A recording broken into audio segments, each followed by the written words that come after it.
What's up, guys?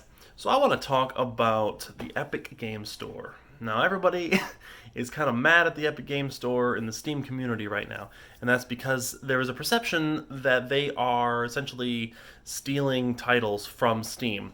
Rocket League has announced that they are moving off of Steam and over to the Epic Store.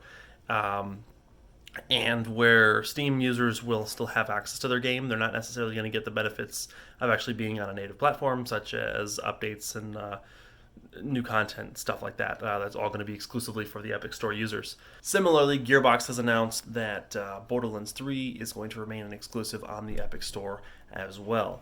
As for this week, it's been announced that Tom Clancy's Ghost Recon Breakpoint is going to be an Epic Store exclusive, just like The Division 2 and Anno 1800 are now. Ubisoft, this will be their third that they've placed on the Epic Store. Now, the perceived purpose for doing this, and I think it's correct, is that Steam takes between 20 and 25% of the profits from the developer, depending on how much money has been made. It's after $50 million of revenue that the cut for Steam goes down from 25% down to 20%. So developers getting a slightly larger share after 50 million, because after 50 million, most developers are selling 1 and 2 here and there, not a whole bunch.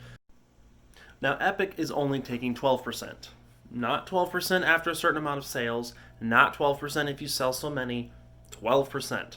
They start with 12, they continue with 12. So literally half and then a little of what Steam is taking from developers. So it's very attractive for developers to move over.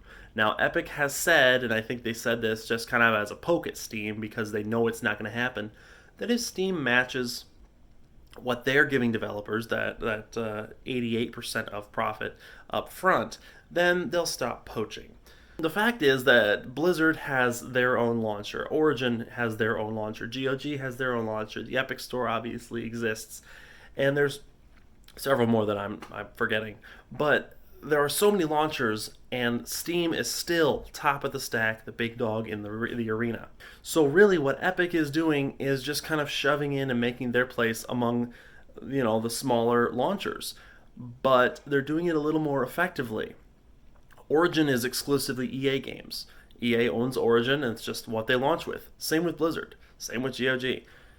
Now, Epic is poaching games from Steam and getting a ton of different developers to put games on their platform.